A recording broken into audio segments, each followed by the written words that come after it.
Men are capable of impregnating multiple women in the same time period, causing humanity to grow much faster than if each man was only producing one child each year. How does God view polygamy today? All right. So now the next question is, how does Yah view polygamy? It says polygamy, but it can't be, because when you say polygamy, guys, you guys have to understand polygamy can mean a woman with multiple husbands. It could be all types of stuff. So in the form of polygamy, we believe in polygyny, a man having multiple women. Yep. We do not believe in polyandry. Okay. No, So, and polyandry is part of the polygamy family. So anyway, how does God view polygyny today? Let's see how you answer. Even while allowing polygamy, the Bible presents monogamy as the plan which conforms most closely to God's ideal for marriage. You see, the Bible says that God's... That's a lie. Go back and play that again. How does God view polygyny today? God view polygamy today. Even while allowing polygamy, the Bible presents monogamy as the plan which conforms most closely to God's ideal for marriage. The Bible says that God's original intention was for one man to be married to only one woman. For this reason, a man will leave his father and mother and be united to his wife, not wives, and they will become one flesh, not fleshes. So, I want to address this one. Everybody always wants to go to this Genesis chapter 2, verse 24. Guys, let's just look at it. He has it right there. He says, for this reason, a man, right, will leave his what? His father and mother, right? And be united to his what? His woman, his wife. And they will become one flesh. What is that? All that's saying, guys, is that you're going to have a seed, and it's a male child. He's going to grow up, and he's going to leave mother and father, and he's going to be joined to his one woman, and she will become, they'll become one flesh. He's going to join her. That makes sense. Well, what happens in my situation? Okay, when I got married to my first wife, right? I literally left my father and mother house to be united to my one wife, right? And we had 8 children, and then eventually she went rogue and left me. She left after 16 years of marriage. So now, at this time, 16 years later, my mom has passed away. My late mom is no longer. I just got my father. I'm taking care of my father.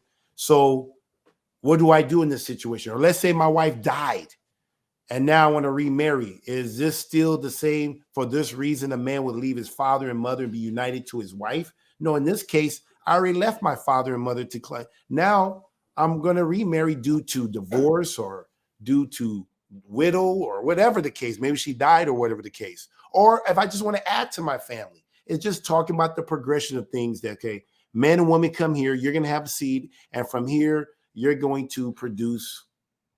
And then when you produce that seed will eventually leave and be joined to another woman and do the whole thing over again. Does that make sense, D? Am I reaching? Because I don't want to be adding or diminishing. I'm just trying to keep it common sense. Sounds like you're doing exegesis and not eisegesis. So that's all it's saying. It's not adding ideal one way. Just saying like. And then guys, now this is my opinion. I want to make sure I'm saying this is my opinion. This is how I be thinking sometimes. I be thinking to myself, I have a son, and one day I'm going to encourage my son to practice polygyny. I want him to practice polygyny. I want him to be fruitful, multiply. But I'm not going to encourage my son to take 2 women the first time around. When he leaves here, I'm going to say, son, start with 1. Mess with her for 2 or 3 years or whatever. Get that down. Then you add little by little, because dealing with 1, if you can handle 1, then you will have the skills that you need to take on 2 or 3 or 4.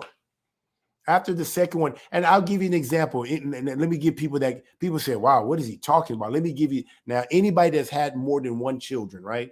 I remember when I had my first son, right? That was a whole new dynamic right there. I had my first son. I'm a new father. I'm 24 at the time.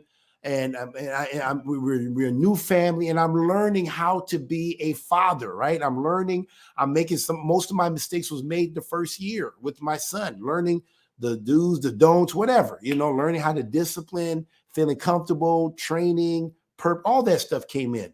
So then when the one came in, I was able to double team a little bit, right? If my wife got tired, she can give it to me, and then I can play with them a little bit and give it to her. And we were able to I used to call it zone.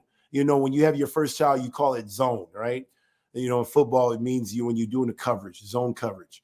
So then we had a second one. Whoa. Now we knew about children because we had one, but now two comes in, and that's a little bit different now. Now we went from a zone coverage to now man to man. She had one, I had one, and now we kind of had, because they're close in age. So now we're doing man to man, and we couldn't do the zone. Now sometimes she had to do zone because sometimes she had to do all two, and I went on. And so then after you get the third one, to be honest with you, the third one is kind of like adding a little bit of water to the pot. So the big change is going from 1 to 2. But after you get 3, 4, 5, you're just adding. It's just numbers now. It's not even a big deal. Now you know how to, corral your children and get them. And it actually works in your favor because they get older, and the older one can take care of the younger one, and you can actually have them start babysitting. And then if you're teaching the younger ones, how to do a behavior, you can use your older one to teach a younger one. It gets really easy. I mean, Deacon, you went from 1 to 2. I mean, you kind of in that stage. What is that? Is there some truth to what I'm saying, or am I off kilter? Oh no, yeah, definitely. I mean, we can, Emma's at the age where we can have her watch her sister, which is helpful. Mm-hmm. We're getting busy, so yeah. What was the difference between having one daughter versus having now 2? Was there a big difference, or from just dealing with one and then when you had the 2?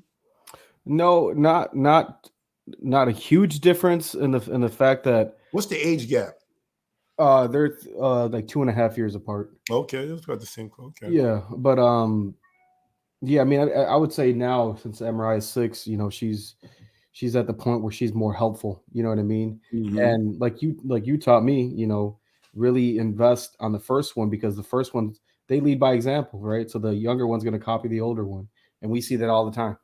So it makes it easier because I have that first child to have as a image, I guess, as a where the little one can look up to. Yeah, and I would say, even like Jesus even says, on this rock I'm gonna build my assembly, or build my church, right? And so with your first child or your first woman, you want to really pour into that first one, the wife of your youth. You want to pour into her, and that's what that's describing here, is the wife of your youth, because you're gonna build your whole family on this woman, right? She's going to be the one to teach you younger women. You see Titus now coming. Older women teach you younger women how to what? Love their husband, love their children, how to, be a chase keeper and things of that nature. And so there's so many reasons why you want to start off with 1 before you just start off with 2 right off. Now, I'm not saying it's wrong to start off with 2. I just think it's tough because you're dealing with two different personality, and it'll be good just to understand the nature of women before you just jump in and get 2 or 3. Yeah. So anyway, even Pete Rambo, we got Pete Rambo in here, and I'll say check out his channel. He got some good stuff. He's doing some of the same things that we're doing here. But he talks about polygyny, but he says learn to ride a bicycle before you get a unicycle.